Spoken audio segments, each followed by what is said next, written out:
Gentlemen, let's start with the top. I want to start with controversy.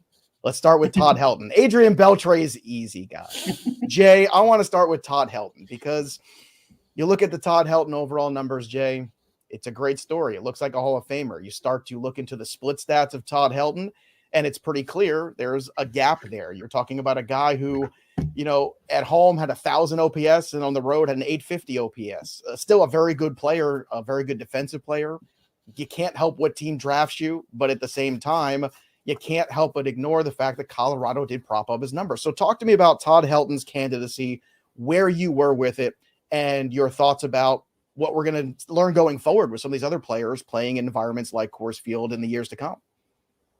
Right. Well, there's no question that Todd Helton, like other Rockies players, had an advantage when it came to accumulating and putting up some big offensive numbers. But we've seen as more and more of the industry has gotten comfortable with using advanced statistics to adjust so that you're not using, say, raw OPS, and you're using like OPS plus or WRC plus, we can get a better sense of where a player's production fits in after adjusting for his ballpark. And so we see that the Todd Heltons and the Larry Walkers, they're still elite hitters. Yes, their home road splits are pretty drastic. What we've also seen when guys like Walker and, say, Matt Holliday move to other places where, that are less extreme offensive environments, that their production levels off. I mean, it's closer home and road. Just because a guy, say, puts up a 1,000 OPS at Coors, 850 on the road, like you cited for Helton, doesn't mean he's going to be an 850 OPS guy everywhere. More likely, he's going to settle in somewhere in the 900s or something like that. We saw that with Holliday. Helton spent his entire career there, so we don't actually know, but we've seen it replicated with other players.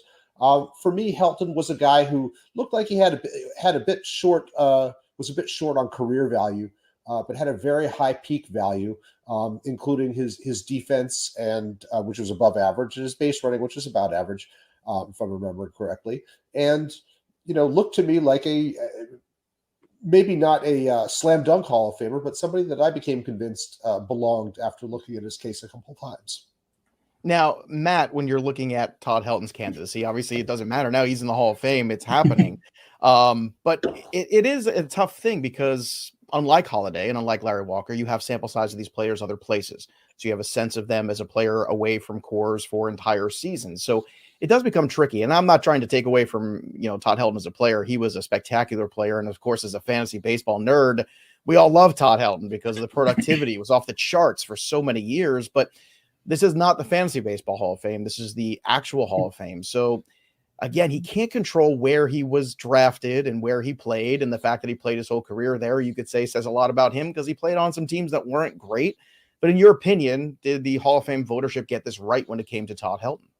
I think they got it right. And Jay mentioned it. He had a peak for a while there. He was, probably one of the best first basemen in baseball for about 5 years.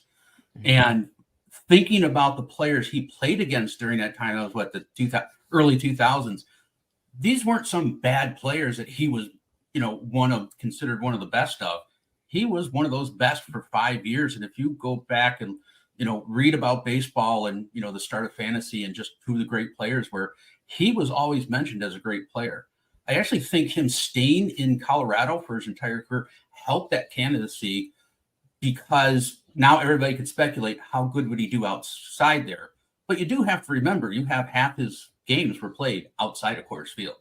And as Jay said, he did relatively well. And if he would have been, it probably would have been up.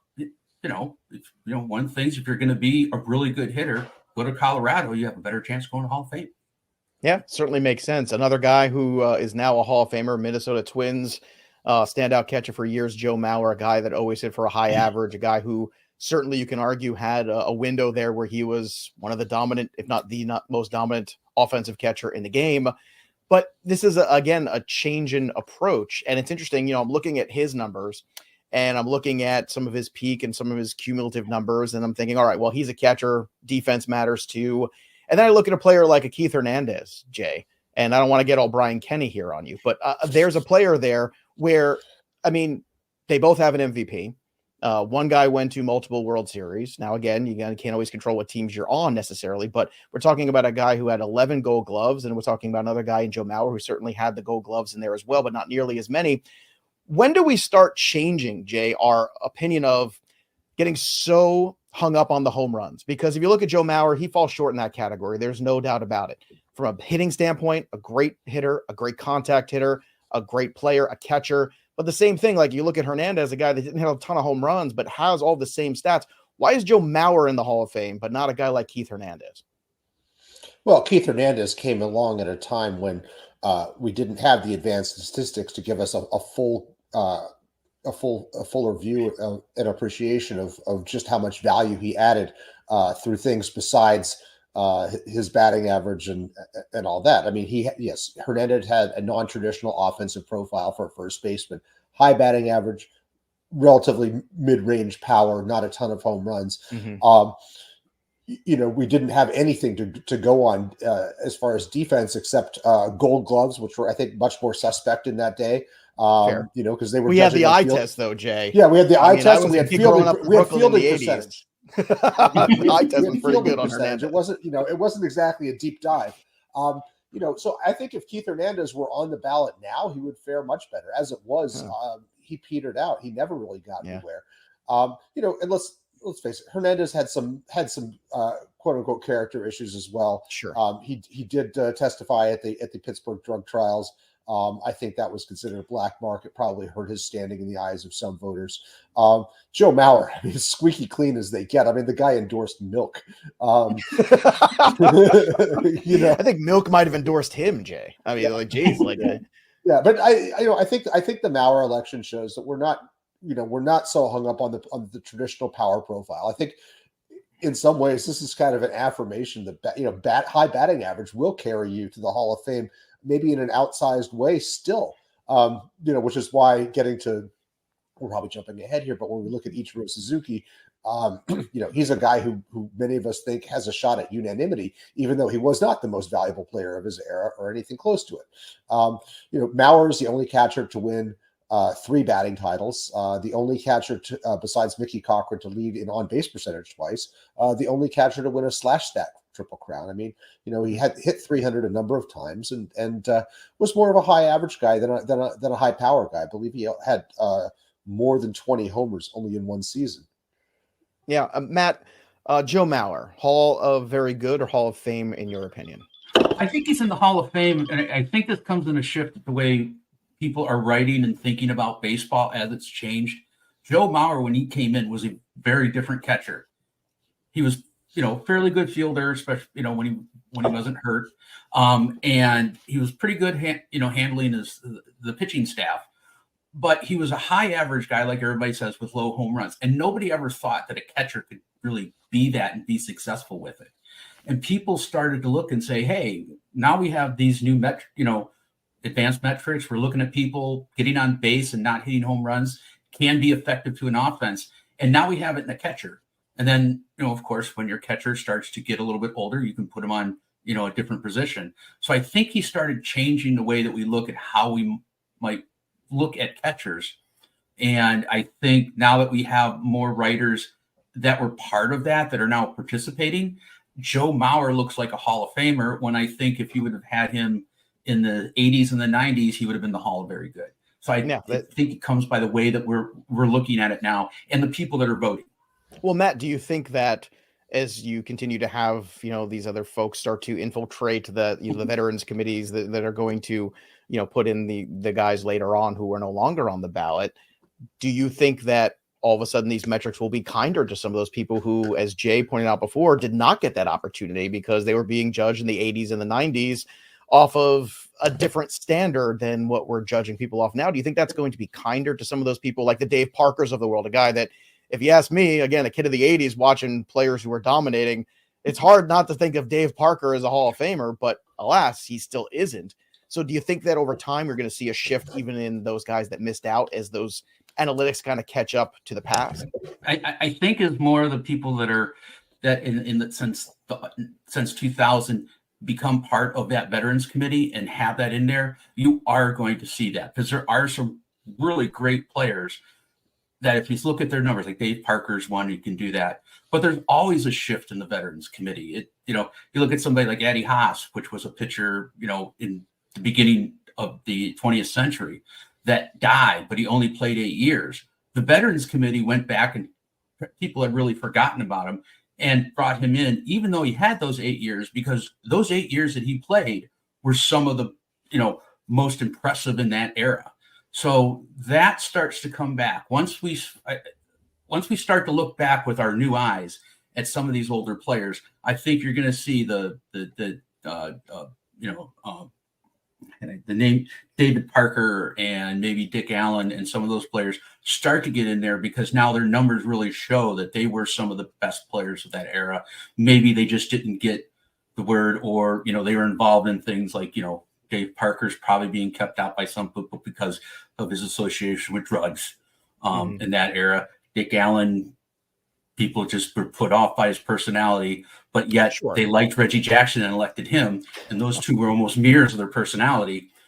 Jackson obviously had a little bit better numbers. It's funny though, Matt, because we talked, Hernandez and Parker, both guys that were involved in that same thing. And it's kind of, it's the 80s. It was a different time. It was a different culture of things too. And, I think they all took their hits on that, and they all stood up and did that. And, we have other drug eras in baseball too. I'm sure we'll chat about that, because that's always a good topic. Everybody likes to talk about that. The one guy for me that was a no-brainer was Adrian Beltre. And we saved him for last because, it's an incredible 21-year career when you look back on it. A guy has 470 career home runs. A guy was a terrific defensive player too, a career 286 hitter, career OPS over 819 there.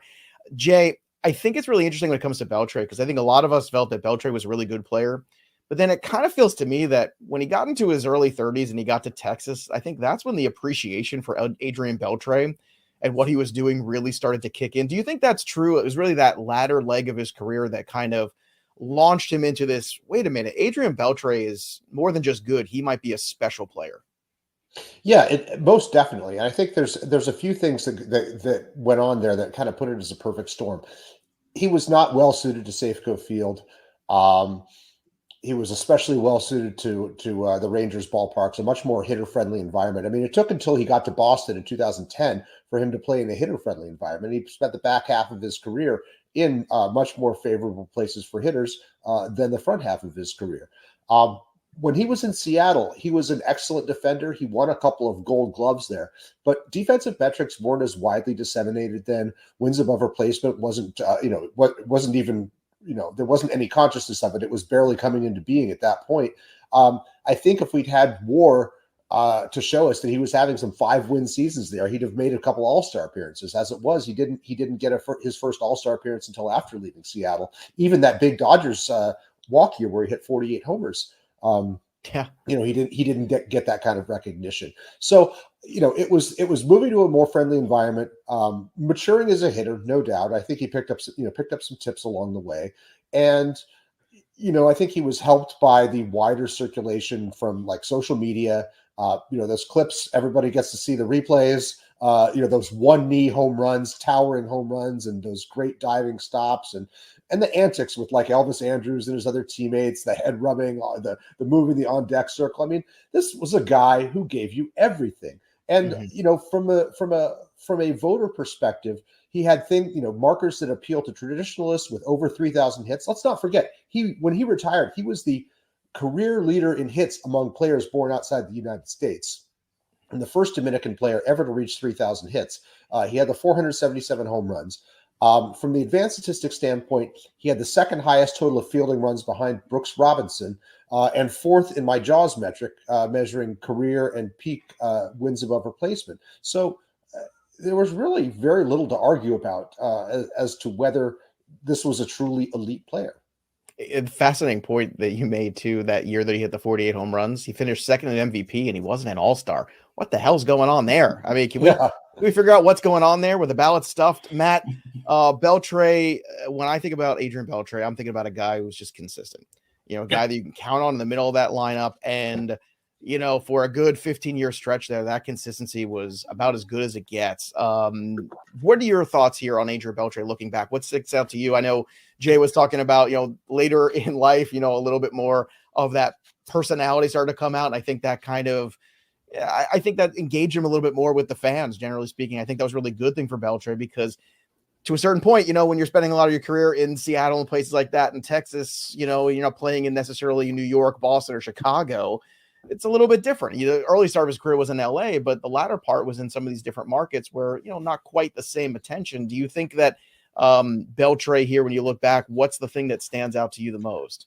Well, what stands out to me is I remember when he didn't get the All-Star, but remember the year before he hit like 240 and it doesn't have good. And All-Stars, especially back then, were based on how you did the year before, how you ended the year before, and part of your start of the season.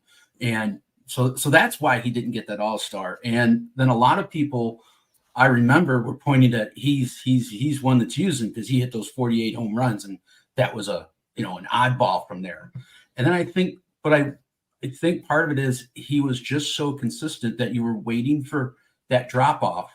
And he really never had it. When he got to 38 and 39, he did like most 38 and 39-year-olds and, didn't play as much, was hurt. But I think you kept saying this, and I know I did, when's he going to drop off? That he can't keep going. And then when he started going, and then when he did get to where he was playing in Texas and, the one season in Boston, and you've seen that, wow, he really is good. And he's not getting any worse. He's staying there. And then he got 3,000 hits, and that is a magic spot for a lot of voters still. Those 3,000 hits, if you manage to play consistently to get that, and one of the things is, Omar Vizquel, if he would have got to those 3,000 hits, probably would have got elected relatively quickly. The fact that he didn't, and then these other things came out about him as keeping him out. But Beltre played, got those 3,000 hits, almost got 500 home runs, and like you said, he was funny to watch, and especially in the YouTube era, you got these neat little tweets coming out about him, and somebody touching his head and him getting all upset, and he was funny and he was good. That good turned into great. Look, the elephant in the room is always going to be the same elephant until probably to the end of time. So we got to talk about it. A-Rod gets 134 votes. That's 34%. Manny Ramirez 125. That's 32%. Jay, when I think of the 90s in baseball, I think of these two guys. I mean, they are two of the most dominant offensive players of their generation. I understand why people do not vote for them. I also understand the other side of this, which is we're judging the players in their era and they're telling the story of the era. How do you keep them out? I'm not sure exactly where you lie when it comes to these two players specifically. And certainly there's rumors abound that there's some guys already in the Hall of Fame that we could speculate as much as we want, but we'll never all know exactly all the details. So with all those factors in, at a certain point, do you think anything softens here when it comes to guys like A-Rod, guys like Manny Ramirez, who were so dominant for so long, but yet all the extracurricular things that continue to surround them and the choices they made, especially later in their career? Well, I think it's important to remember that, for a lot of us who are looking at this, we do see a certain amount of nuance. Prior to 2004, there was no program for testing and penalties that was in place. So you've got kind of a Wild West era of PED usage. We've got players such as Barry Bonds and Roger Clemens who've been kept out of the Hall of Fame. Now Gary Sheffield kept out because of the allegations connecting them to PEDs, but none of them were ever suspended. A-Rod and Manny Ramirez were they both turned up on that 2003 survey list, which was illegally leaked or legally seized and then leaked to the New York Times and other newspapers. Sammy Sosa was also one of those guys.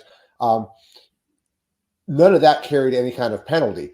The problem for for Manny Ramirez and Alex Rodriguez is that after surviving that close scare or that exposure, which carried no penalty, but did, I think, kind of cost them some esteem in the public eye, they went and got suspended with Ramirez more than once. Once you've got that, which is basically incontrovertible evidence that you knew the consequences and that you messed up in that way, I think it's a lot tougher to excuse. So, when I vote, I just had cast my fourth ballot. I draw the line between, did you do something that Major League Baseball could discipline you for? And, with those guys, that's what keeps them off my ballot. They're only, getting, shares in the 30-something% range. So, if they hadn't done that, if they had just been, if their transgressions had been consigned to the pre-testing era, I think, never's a long time. So I'm not going to say they're never going to get into the Hall of Fame. Sooner or later, there will be a regime change there. The current regime, led by Jane Forbes Clark, who's a descendant of the Clark family that started the Hall, there will be some turnover there. There may be different philosophies about how the institution is run and about who gets in. So I'm not going to say it's never going to happen, but I think for the foreseeable future, these guys are going to be on the outside, particularly if they had a positive test. We've seen with the Era Committee that the Hall of Fame can stack the deck with the voters it wants.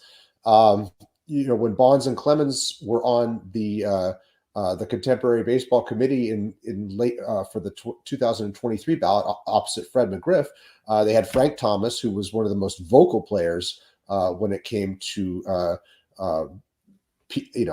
speaking out against PED usage. Ryan Sandberg, who was also very vocal about it. They were both on that committee. So I don't think we have to think too hard about which way they voted on those guys. That's just the reality of it. Whether that will continue, my guess is yes. When a Gary Sheffield gets on there, although I think his story is a bit different because he says that he trained with Bonds, and then when he discovered he was being given something that had PEDs and it was illegal, he stopped training. He had a falling out with Bonds and his trainer.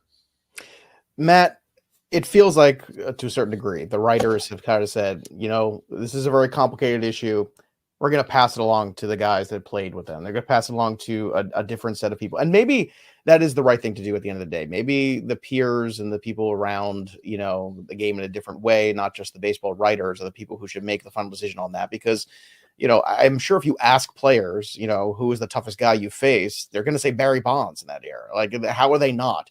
And not having Bonds in that Hall of Fame. And it's okay, I think, to put on that plaque even to say something to the effect of, and amidst speculation and amidst, whatever you want to say about it, I think that's all fair at the end of the day. Do you think that time will heal this wound ever with some of these guys? Because Jay's kind of leading out, and he says never say never, but it seems kind of a little doom and gloom that some of these guys won't ever get this opportunity. I look at this different way. You can go back to almost every era, and there's something their players were doing that they shouldn't have done that everybody turned their head to. You had gambling, you had segregation, you had discrimination. In fact, at one point, all the owners of baseball, except for one, voted to actually make baseball segregated. They sent a letter to Happy Chandler. Though some of those people that were signed that letter are in the Hall of Fame. You had the drug eras in the 60s and the 70s and the 80s. And now you just have another drug era that came up. For me, I look at it, the Baseball Hall of Fame is in a place, and the reason it's there is based on a lie. So the location of the Baseball Hall of Fame doesn't have much integrity, and people don't talk about that much. But now the Hall of Fame is saying, whoa, we can lie, but the players that are coming in at. And if you really want to even go to the Veterans Committee and say you need some of your peers, well, if you know that there's people that pretty much used, then the peers should include a couple people that they know used. So get 2 players that didn't and 2 players that did and let them fight it out over it. But I don't give the players much because they could have always went to their union and said, we want drug testing. We don't want this in the game. We want drug testing. None of them that are very vocal about it ever went to their union and said, we need to put a stop to this, because they've seen the size of their paychecks. And now after the fact, they're saying, well, it was bad. We didn't want it. Bullshit. I'm sorry. Bull crap. You wanted it. You were getting paid, and you wanted Mark McGwire and these players to use it because it helped increase your paycheck. And that was part of it. So it also helped revive the game after a very difficult period in the mid-90s where post-94 strike, let's be honest, the owners were very happy to put rear ends back in the seats.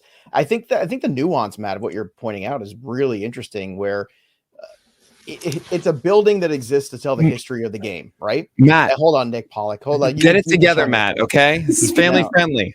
Yeah, thank you. Earmuffs, Nick Pollock. Earmuffs, Nick Pollock. It's all right. Nick will live. He's like Captain America that way. We always make fun of him. So the idea is, if you're telling the history of the game is imperfect. If you're telling the history of the game without Barry Bonds and Roger Clemens, it feels like you're not really telling the history of the game. And same thing, I think, when it comes to Alex Rodriguez and Manny Ramirez. They were so impactful over that time. And, as you were pointing out, Matt, there's so many nuances, and there's also so many dark stories of people who are already in this building. And I'm not saying you could justify that putting anybody in for anything and all that stuff, but I think nuance is important. And I think understanding that the honesty of, this is the era they played, and these were the best players during that era. And it's hard. How do you tell the story of baseball in the 90s without Mark McGwire and Sammy Sosa? I think that's madness to a certain degree. And I get it. I understand why. Jay wants to chime in. I can't wait to hear this reply. Let's go. Let's do it. Okay, the Hall will tell you that, and you can take it for what it's worth. The Hall will tell you that those guys you mentioned, Bonds, Clemens, McGwire, are in the museum. They're in the exhibits. They're just not in the plaque gallery because they haven't gotten that particular that particular hurdle cleared. So it's not their stories. Their stories are in there. They just have not been received the ultimate honor. And I'm look, like I said, I voted for these guys. I know. I'm not. The Hall is full of contradictions, as Matt said. It has been since its foundation. There's one of my favorite lines that I've ever written is in the front of my book about the fact that it was literally founded on bullshit. This was a cattle pasture. There we go. Now Nick Pollock's gone off the deep end. There, Nick. Jay, do a wellness check. It was Jay. Now, Nick, come on. Nick, I'm quoting myself here. Okay, I mean it's written in the book. Hold on, Jay. Before you continue quoting yourself, we go down. Nick, you got to come back here, because Nick Pollock, I can't imagine that you would have me hosting this and that the money would not be on me, but these other two that would drop something. I would have everyone, all the money would on be everyone me. to not is what I would do. But come on, the smart money would have been on me, Nick. Let's be honest. I know you're professional. That money would have been me. You're a professional. You respect this. These guys are like, whatever. We're just here writing. You've done this before, Joe. All right, you know better. That's good. Go back to your lattes, Nick. All right, thank you very much. Go back. I mean, mine says fantasy football is stupid. So I go for a little double espresso. The afternoon's been long, so go get back into the corner. Make that. Go ahead. There is one thing I want to say, based on who Manny Ramirez is. If he didn't use it at some point, just because he was almost like chaotic evil in some form. I mean, he was loosey goosey and nuts. The fact that he got busted twice, to me, is like that was part of his personality. This was a guy that for Cleveland wouldn't cash paychecks. They had Manny Ramirez's quintessential moment for me, Matt, is always remember when he was out there and he cut off the cutoff man. That was one of my favorite things that I ever saw. In the World Series. In the World Series. Like that to me was always one of those quintessential Manny being Manny moments. And everybody in the whole ballpark and everybody watching everywhere just went, what did I just see? What just happened? But that was Manny. And they would go out there and go 3 for 4 with 2 dingers. And he was a guy you couldn't get. Yeah, look, for my money, one of the best right-handed hitters I've ever seen. And that was going back to his early days in New York, growing up there, playing in high school baseball. Let's jump forward to the future, because you alluded to it, Jay.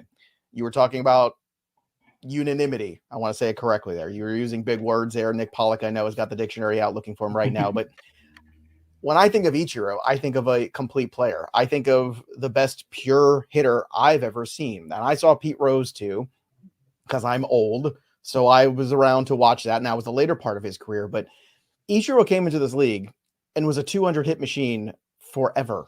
Ichiro had one of the great arms I've ever seen. Ichiro seemed like he could play the game at a different level. And to me, I keep looking at this, and you talk about unanimous. It's not whether or not he goes in. Of course he goes in. Jay, why aren't there more unanimous guys? How do we look at the guy like Ichiro and say he's not a Hall of Famer? How does somebody look at a guy like Pujols or Miguel Cabrera and go, not for me, not this first ballot? It's so ludicrous to me. And the only thing I can think of it is just legitimately personal. And I don't understand that, Jay.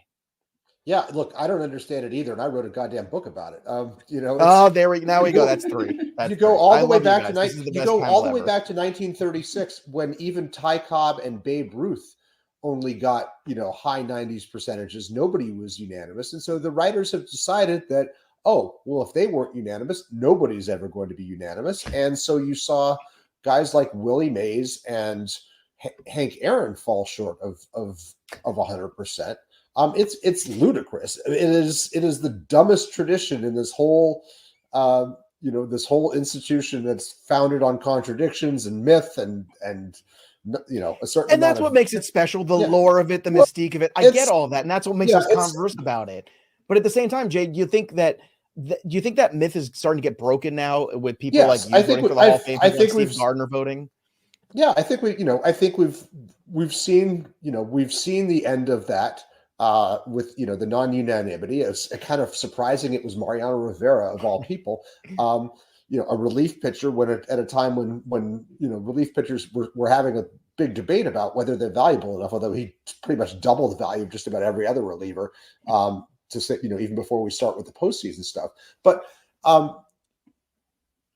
think with Ichiro, looking at him, it's the outsized appreciation for what he could do and the excitement that he generated and the ambassadorship that he brought to the game that I think it goes beyond the numbers. Like you said, he could do so many things so well. The high averages, the stolen bases, that cannon for an arm, and joy. I mean, like Adrian Beltre. I mean, this was a guy who just radiated joy when he played baseball. And, one thing I learned in writing my book, the Cooperstown Case book, which came out in 2017, which you can see over my shoulder here. Exciting stuff there with my decoration. It is. It's a great book. I'll caveat, we just moved and we haven't decided on which rooms we're painting yet, so we don't have any wall hangings. So this is my paltry attempt at arting it up here. But one thing I learned in writing the book is this outsized appreciation for batting average and the way that, nobody generates more cheers than the player who hits in the high 300s and puts the base runners and fielders in motion and gives the fans a chance to show their appreciation. I mean, 220 times a year, or something like that for a guy like Ichiro with all these hits. So, Rod Carew, Tony Gwynn, these guys have, relative to their time, got very high percentages of the vote. More so than the sluggers of their day, who, were often derided as being something less than a complete player. Like, oh, Reggie Jackson only hit 270 or whatever, or he struck out, 1,700 times or whatever. They find the flaws in this guy. The high average hitters were seen as less flawed. And I think some of that is still carrying over, even though, we've seen the sunsetting of older voters, and the increased transparency, both of which have, I think, changed the electorate towards a more 21st century point of view. There are still these biases within the system towards not supporting an Adrian Beltre with his 3,000 plus hits or whatever. And while Ichiro's got a shot at unanimity, we don't know if there's going to be some troll in there that just decides like, hey, he didn't hit enough home runs or something like that, or something, something so really, or he never won a World Series, whatever. Well, Matt, this is a guy that came into the league at age 27 and still had 3,000 hits in the big leagues. I mean, if that doesn't scream dominant, I don't know what does. He had 10 straight years of 200 hits, came into the league with so much fanfare. And, we've seen guys come into the league with a lot of hype and not always deliver quite to that standard. He over-delivered, I feel like, Matt. And I think that's what makes Ichiro so special, is he came in with all the hype, all the buzz, the world watching, and not only did he deliver, he over-delivered. To me, that's what's so special about Ichiro. Well, I think the big thing was he came in, he was hyped, he was in Seattle, and everybody was waiting for him to stink. And he was terrific. He was fun to watch. I remember when he was playing, especially at the beginning of his career, whenever Seattle was playing in Cleveland, I was taking the trip down there because I wanted to watch him at least for one or two games. He was fun to watch. You could tell he really appreciated baseball. I remember when he broke Sisler's record, and some of Sisler's family was there, and gave him a plaque or something like that, and very traditional Japanese. He bowed and everything like that. But I think he really appreciated the sport, and you could see that when he played. And he was just so good. He was one of the top 10 players for about, he was 27 and he was a top 10 player for probably 7 or 8 years. And I don't think there's anybody that disliked him. You know, pitchers hated to pitch against him, but I don't think, he was pleasant. He was nice. He was friendly. He was a good teammate. Apparently, when he would be at the All-Star game and he would give a speech beforehand, he'd speak a perfect profane cheer him up speech just before there. Just like you guys. Just like us. We were just being like Ichiro. So I think that's really did. But nobody wants anybody to be anonymous. I mean, they had a special election for Roberto Clemente, and he wasn't anonymous. So he wasn't unanimous, not anonymous. Unanimous. Yeah, unanimous. Yeah. Everybody knew Roberto. He was good people. But you're 100% right there. I think when you talk about Ichiro, he's just such a special talent, such a unique talent too. And coming into a time where it was dominated by the A-Rods and the Manny Ramirez of the world and the Sammy Sosas of the world. Here comes this guy who is just slapping the ball over the field and hitting skinny little guy. A skinny little guy slapping a ball that nobody can get out. And, there's always those rumors like, well, if you're going to win a home run derby, you want Ichiro because he could just put the ball wherever he wants every single time. And I would have loved to have seen that. I think that would have been a fun thing to see. That's just not what he did. There's been a drought with the pitchers for a while now. CC Sabathia goes on the ballot next year in 2025. 251 career wins, 3,000 strikeouts, 19 years between the Indians, the Brewers, Yankees, Cy Young there, World Series. He's got the resume. Jay, CC break the pitcher drought here next year in 2025?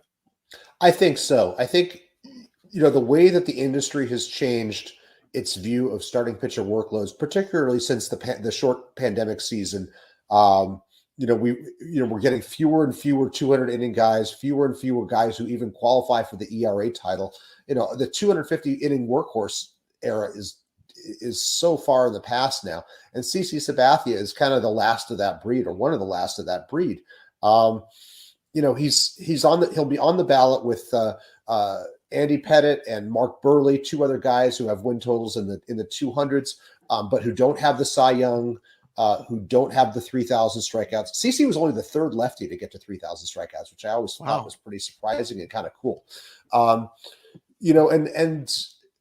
For as good as Pettit was in the postseason, CC Sabathia was kind of the spark that helped that 2019 get over the top. And who could forget what he did for the Brewers down the stretch in 2008? I mean, the guy had a his big payday looming as a free agent, and he went out and started 3 times in a row on 3 days rest for the Brewers, helping them get to the playoffs for the first time since 1982 on the last day of the season, pitching with like an 0.83 ERA across those 3 starts. I mean, like risking $100 million to just, work himself ragged to do that. And he was rewarded, and then he goes and wins a championship.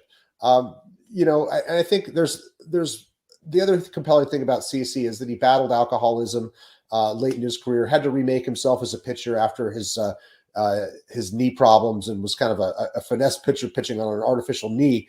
But just a really resilient player and person. And I think there's a lot that's very compelling about his candidacy. And I thought it was going to take a few years when I looked at the longer term outlook last year. Now I think he gets in the first ballot the way that people are talking about him.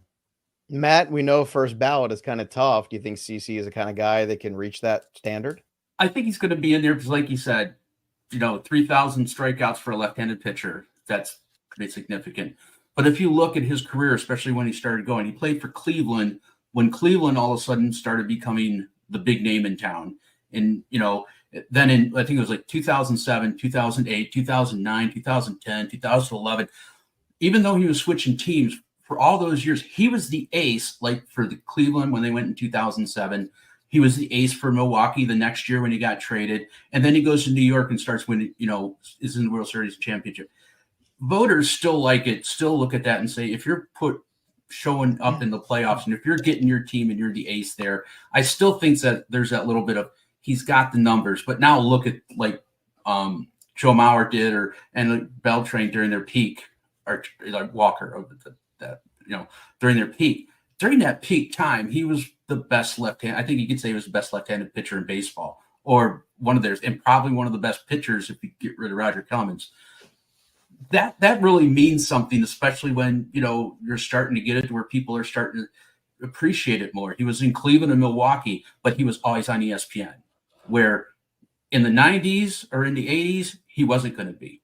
You'd heard about him in the paper, maybe seen thing on the news at 6:30, but now it got to where you got to see more. And I just think, like Jay said, at the end of his career, he got a new knee, he got himself sobered up and had to become a different pitcher, and he did. And I think he's one of those people that was nice. I've met him a couple times, and he's a really nice guy, very nice, very pleasant. And I watched him sign autographs for like an hour. Well, I can tell you, the size of the contracts that he has signed, he should be nice. I mean, I would be very nice to everybody with a contract the size of CC Sabathia's, but I agree. He seemed like a very congenial guy, and it's hard to be that sometimes in New York too. That is a tough marketplace to be that. Jay, we talked earlier about statistics catching up and analysis catching up to players. Felix Hernandez is an interesting one because he is kind of the prototype of, a guy who won the Cy Young who wasn't going to win 20 games, where we started looking deeper into. He's sort of like, in my opinion, that first test case guy that people finally started to look deeper into the peripheral numbers to understand what kind of pitcher he was instead of just wins. A guy who pitched in Seattle on a lot of teams that were underwhelming. To me, Felix Hernandez is Hall of Very Good, not great. Do you think that he is a guy that over time, maybe people will change their tune about that and will get in, or do you think he falls short? It's a good question. I've been mulling this myself because I'm looking right now and preparing my my annual 5-year outlook, which is kind of my Hall of Fame season wrap up. Last year, I in the past few years, I've said, yeah, he's short. And I think that, there's kind of a sadness to his career that he broke down. His last, I think 5 years in a row, his ERA increased. He was a diminished pitcher, and he couldn't seem to get back on track or remake himself in the way of a Sabathia, and get that second stage to his career, or that third stage to his career, however you want to count it. Where he rejuvenates himself. But I think now, I think we're still kind of stuck in a mindset that I'm 54 years old. I remember when Steve Carlton and Gaylord Perry and Don Sutton and all these guys were winning 300 games. Tom Seaver, Phil Niekro, Nolan Ryan, and we're sort of stuck on this idea that you had to have a great long career and a great peak to get to the Hall of Fame, and some great moments as well.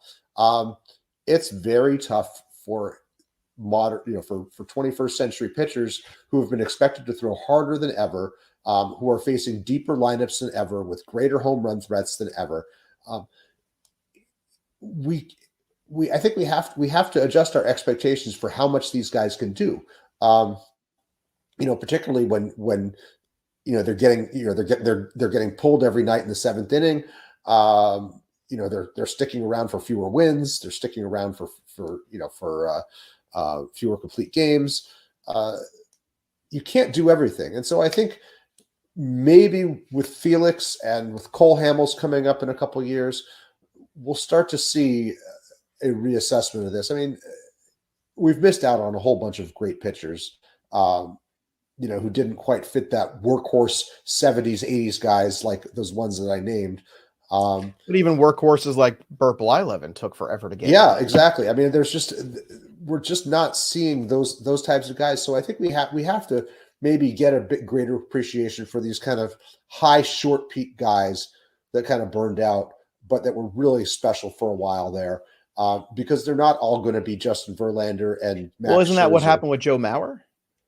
Yeah, I think Joe Mauer's a good example of it. On the catching side, and Buster Posey, following in his footsteps here.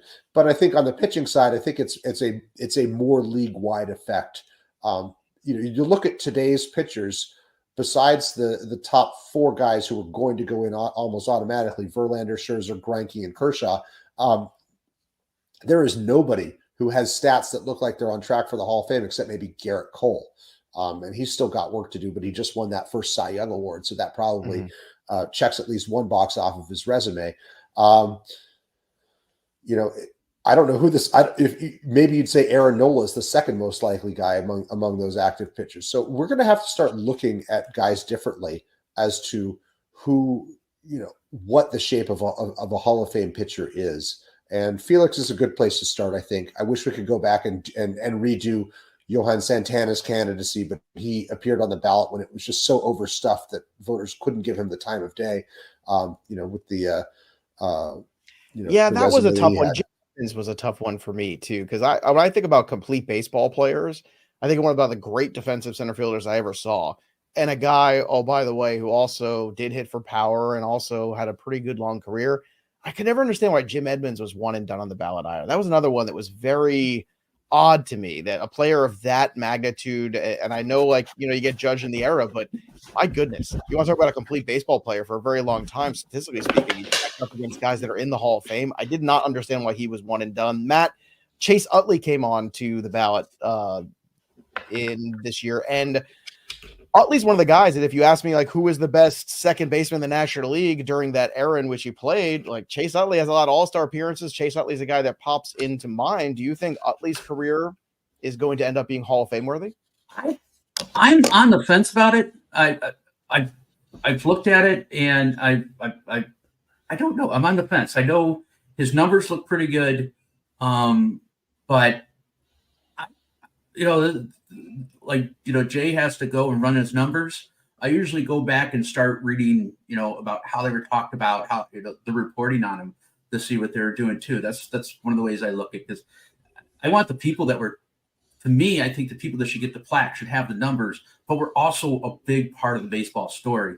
And I don't know how much Chase Utley was part of that big baseball. He was part of a team, but I don't know how you can separate it out. You could take a CC Sabathia and separate him out from some of the teams he played on to where he was there. You could, even with Joe Mauer, during his peak, you could take him and See, it's funny you mentioned Mauer. I think of Utley as a guy who pops right away to me as a candidacy that's more complete than Joe Mauer's in terms of resume. Joe Mauer hit for high average, never hit for power.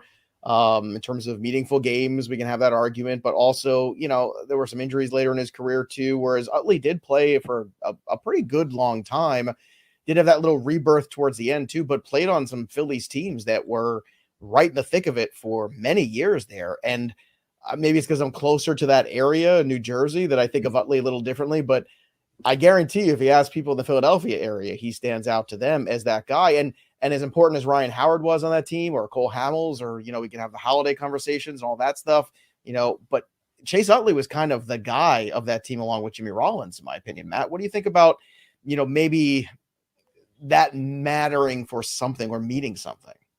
It depends on who's voting, because like you said, you're close to it, you're in New Jersey. We have no idea what the people in Arizona think about it. Right. In that area. But I also think it's also sort of like with the pitchers. The offense has been a very big thing now. And I'm wondering if, like Jay says, now we got Felix Hernandez, Mark Burley, and some of these pitchers coming in. I wonder how much the voters might say, we got to think, like you said, think about these guys differently. And if that might start taking some votes away as they try to get away from maybe some people they thought differently about.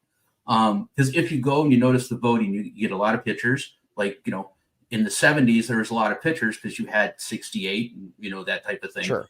And it gets up and down. And I'm thinking, and when Jay spoke about, looking at pitchers differently, since we have a lot of smart analytic people that are writing about baseball now, if they'll start to look back and say, I think maybe we got to start revisiting some things.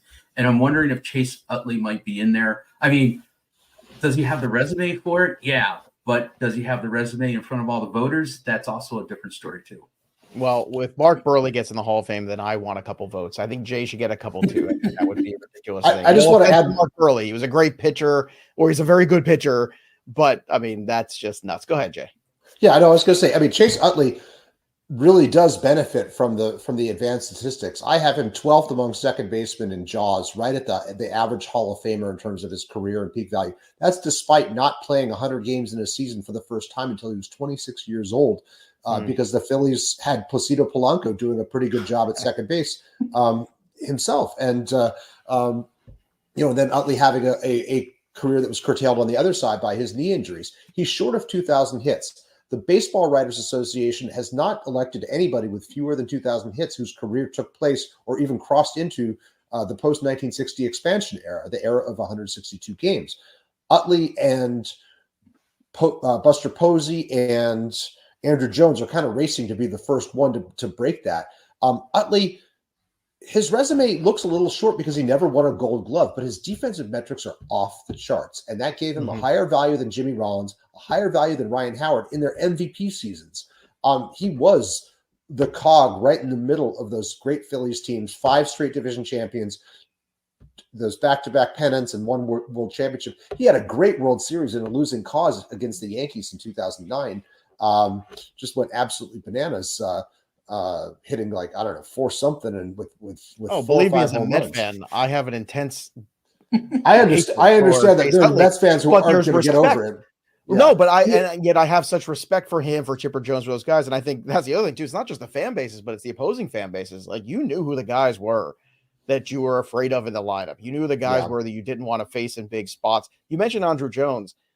I'm waiting for people to really start valuing defense. I mean, I mentioned Jim Edmonds before, but Andrew Jones, Jay, I mean, was there a more elegant center fielder that you saw in your life? I mean, the guy was just an incredible player. I know the offense came later.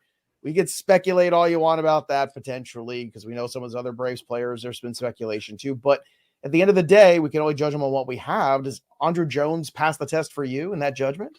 Yeah, I've voted for Andrew Jones every year that I've had a ballot. He is top defensive value of any center fielder. He made it look easy because he had great positioning, so he could get all those singles or take away all those singles that were coming in and still go back on the ball. When you think about those great Braves teams that had Maddox, Glavine, and Smoltz, only Smoltz was really a high strikeout pitcher. Everybody else needed their defense a little bit more, and nobody made more plays for those guys or took away more runs than Andrew Jones over the course of that long Braves run. He was the defensive glue. So I think he's a Hall of Famer.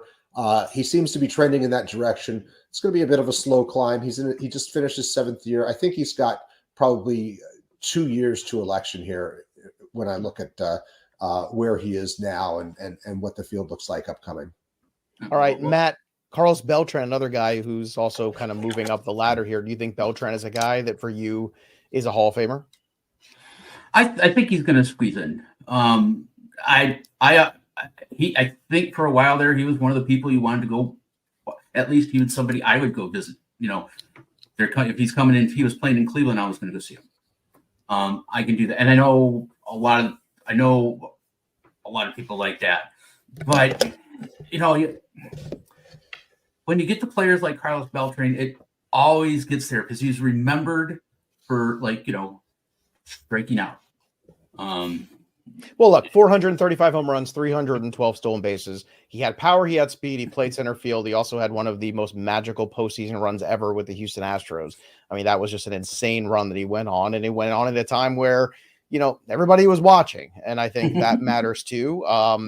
So Beltran to me is a guy, when you start comparing him in terms of power and speed and what he offered, I feel like he's hard to keep out of the Hall of Fame. I would agree to it, but I always look at it. I don't have a vote. So, yeah, I don't either, but it's fun to pretend. All of us can be Jay Jaffe for a minute in our heads, can't we? But I think there's a lot of people that remember that strikeout against, when he was with the Mets, when he got that big he finally worked. He finally got that big contract. He's on the big stage and he struck out. And had to bring that up, didn't you, Matt? You had to do that to me today. I'm sorry. I had to bring it up. Yeah. When, it was a hell of a pitch. I don't know many people that would have swung at that thing. It's a 3-2 count, Matt. You swing the bat. Bases loaded in that situation. He's going to throw the big 12-6 curveball on you. Wainwright's going to do that. It was an 0-2 pitch, okay? Not a 3-2, because he should have swung at the 0-1 fastball. That's true. There you go. And he took that one. He completely screwed up that one at bat, and that's why he's not in the Hall of Fame. I don't. It's not the strikeout that's going to keep him out of the Hall of Fame. It's his involvement in the Astros sign stealing that represents the real impediment to some voters. And I think go over to Pitcher List. Go into pitcherlist.com right now /PitchCon. Go donate to the ALS fundraiser that Nick Pollock is running. Jaffe, Mat Kovach, great stuff from everybody. Nick Pollock, you're a Hall of Famer in my eyes, but again, I don't have a vote. Oh, unbelievable. Now I will make sure that you are. So thank you. I'm going to hold you to that. No, Joe, Jay, Matt, thank you guys so much for being a part of this fantastic conversation about knowing better for this. Thanks a ton for being a part of PitchCon. All right. Hey, thanks for having us today.